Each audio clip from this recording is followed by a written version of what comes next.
आज की हमारी जजमेंट डे की जो टाइम होने वाली है वो बेसिकली अमेजिंग स्पाइडरमैन का इशू नंबर 10 होने वाला है। और ये पूरा का पूरा इशू जो है इसे मैं इसलिए कवर कर रहा हूँ क्योंकि इसके अंदर पीटर पार्कर को सेलेस्टियल प्रोजेनिटर वो जज करने वाला है। और ये स्टोरी बहुत ज़्यादा इंटरेस्टिंग किस्म की है, लेकिन इसको मैं बहुत ज़्यादा एक शॉर्ट फॉर्म में आपके साथ शेयर करूँगा और सारी मेन चीज़ें आपके साथ बताऊँगा कि आखिरकार प्रोजेनिटर ने पीटर पार्कर को किस तरीके से जज किया है। तो चलिए शुरू करते हैं।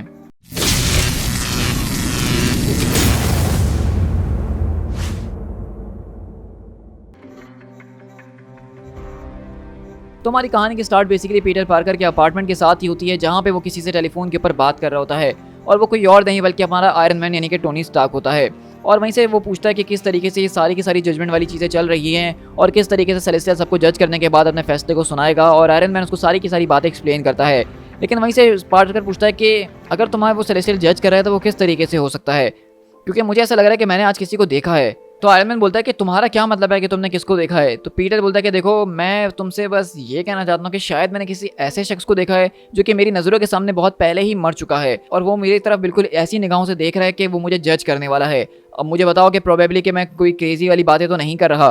तो आयरन मैन बोलता है कि अगर इस पूरे के पूरे पर्टिकुलर इंस्टेंस के अंदर बात की जाए तो नहीं पीटर, तुम जो भी बात कर रहे हो वो पागलपन नहीं है, ऐसा होना पॉसिबल है, लेकिन आखिरकार तुम ये पूछ क्यों रहे हो। तो पीटर बोलता है कि नहीं, मैं बस ऐसे ही पूछ रहा था कि क्या ऐसा भी होना पॉसिबल है, इसका कोई खास रीज़न नहीं है। लेकिन अगले ही पल हम देखते हैं कि बेसिकली पीटर पार्कर अपने कमरे के अंदर जब बैठा हुआ होता है तो उसको कोई और नहीं बल्कि ग्वेन स्टेसी नजर आ रही होती है। और अगर आपको नहीं पता तो मैं आपको बताता चलूँ कि कॉमिक्स के अंदर ग्वेन स्टेसी स्पाइडरमैन की सबसे पहली गर्लफ्रेंड हुआ करती थी, जो कि काफ़ी सालों पहले ही कॉमिक्स के अंदर मर चुकी है और उसको किसी और ने नहीं बल्कि नॉर्मन ऑसबॉर्न ने मारा था। और पीटर इतने सालों के बाद आज दोबारा से ग्वेन स्टेसी को अपनी नज़रों के सामने देख रहा है और उसको समझ में नहीं आ रहा कि ये चल क्या रहा है। और अगले पल हम देखते हैं कि पीटर बेसिकली देख के बहुत ज़्यादा परेशान है कि उसके सामने ग्वेन आके क्यों खड़ी हुई और वो कोई बात नहीं कर रही। और पीटर अपने दोस्त से आके, अपने नेबर से आके ये बात पूछने की कोशिश करता है क्या उसको कोई यहाँ पे दिख रहा है, तो वहाँ पे वो पीटर के अलावा किसी को नज़र नहीं आ रही है। और हम देखते हैं कि पीटर पार्कर बेसिकली जो कुछ भी कर रहा होता है अपनी एंट मे के साथ जाके मिलके उनको ये बातें बताने की कोशिश कर रहा होता है, सबको समझने की कोशिश कर रहा होता है कि किस तरीके से सेलेस्टियल लोगों को जज कर रहा है, और ये काफ़ी ज़्यादा स्केरी नज़र आ रहा है।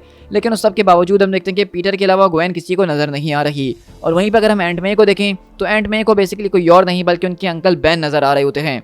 और इसी तरह हम देखते हैं कि पीटर पार्कर बेसिकली रात में जब सोने की भी कोशिश कर रहा था तब भी ग्वेन उसके सामने ही खड़ी हुई होती है, उससे उसको घूर घूर के देख रही है और वो कोई चीज़ उससे बोल नहीं रही, उसको कुछ करने के लिए नहीं कह रही है। और पीटर ये देख के काफ़ी ज़्यादा डरा हुआ होता है। लेकिन इसी तरह अगले दिन सुबह जो है वो दोबारा अपने काम वगैरह करने के लिए जाता है, जहाँ पे वो इस वक्त किसी और के लिए नहीं बल्कि नॉर्मन ऑसबॉर्न के लिए काम कर रहा है। और ये देख के हम देखते हैं कि ग्वेन काफ़ी ज़्यादा जो एक परेशान वाले चेहरे के अंदर आ जाती है, क्योंकि नॉर्मन ऑसबॉर्न ही वो शख्स था जिसने ग्वेन को जान से मारा था और पीटर की पूरी ज़िंदगी को बर्बाद किया था।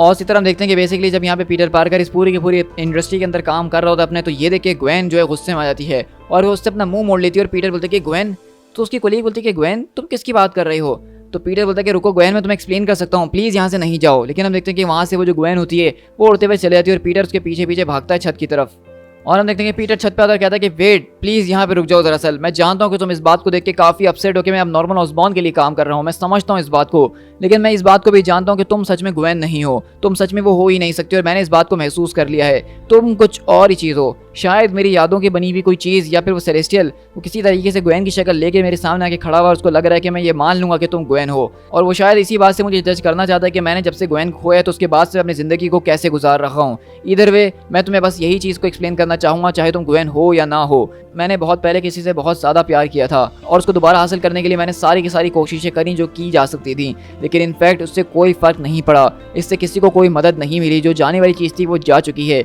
Accept Norman Osborne. उसने मेरी काफ़ी मदद करने की कोशिश करी तुम्हारे जाने के बाद से, हाँ उस तरीके से नहीं जिस तरीके से वो करना चाहता था, लेकिन उसके बावजूद उसने कोशिश तो करी है और अब उसने अपनी नई ज़िंदगी को शुरुआत करी है जिसमें उसने एक फ्रेश स्टार्ट ली है। वो एक अच्छा आदमी बनने की कोशिश कर रहा है और इस चीज़ को मैं अपनी रिस्पॉन्सिबिलिटी मानता हूँ कि मुझे उसके ऊपर नज़र रखनी है और उसकी इस पूरी की पूरी चीज़ के अंदर मदद करनी है। ये अब मेरी रिस्पॉन्सिबिलिटी है कि मैं उसको उस आदमी बनने से रोकूं जो कि कभी वो हुआ करता था, वो आदमी जिसने तुम्हें मार के तुम्हारी जान ली थी। क्या तुम मेरी इस बात को समझ रही हो? और मैंने ये सब करना इसलिए चूज़ किया है क्योंकि मैं अभी भी तुमसे प्यार करता हूँ ग्वेन। अगर मैं नॉर्मन ऑसबॉर्न को ठीक कर सकता हूँ उसका मतलब ये है कि मैंने तुम्हें कहीं ना कहीं बचा लिया है। लेकिन अगले पल ये देख के ग्वेन की आंखें चमकती हैं, बिल्कुल रेड कलर की, वो ग्लो होना शुरू हो जाती है और अगले पल वो आसमान के अंदर उड़ना शुरू हो जाती है और कहती है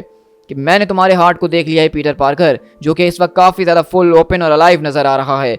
तुम्हारा दिल बहुत ज़्यादा ब्राइट है और शाइन कर रहा है, इतना ज़्यादा कि तुम्हें भी वो अंधा कर रहा है। तुम्हारा दिल इतना ज़्यादा ब्राइट है कि इसको कोई इंसान का दिमाग समझ भी नहीं सकता है, और इसलिए मैं तुम्हें जज करता हूँ और मेरी जजमेंट तुम्हारे लिए वर्दी है। तो इसलिए मेरे इस छोटे से तोहफे को कबूल करो। और अगले पल हम देखते हैं कि प्रोजेनिटर यहाँ पे पीटर को बेसिकली पास कर देता है इस टेस्ट के अंदर, और अगले पल उसको एक तोहफा देता है, जहाँ हम देखते हैं कि ग्वेन स्टेसी वो ज़मीन के ऊपर गिरती है और कहती है कि क्या ये सब क्या हो रहा है पीटर, क्या सच में ये तुम हो? और वहीं से पीटर बोलते हैं कि ग्वेन क्या ये तुम हो? ग्वेन ये तुम ही हो, मैं इस बात को फील कर सकता हूँ कि सच में ये तुम ही हो। तो वहीं से ग्वेन बोलती है कि आखिरकार मैं थी कहाँ इतने वक्त से, मुझे फील हो रहा है कि मैं बहुत लंबे अरसे से गायब हूँ। तुम्हारे साथ क्या हुआ है पीटर, तुम काफ़ी ओल्ड नजर आ रहे हो। तो ये देख के पीटर एकदम आंसू में आया था, उसको यकीन नहीं आ रहा था कि प्रोजेनिटर ने ग्वेन को वापसी लौटा दिया है। और वो कहता है कि हाँ हाँ ग्वेन तुम ठीक कह रही हो, लेकिन मुझे माफ़ कर देना, मुझे नहीं पता कि मैं तुमसे क्या कहूँ और कैसे कहूँ।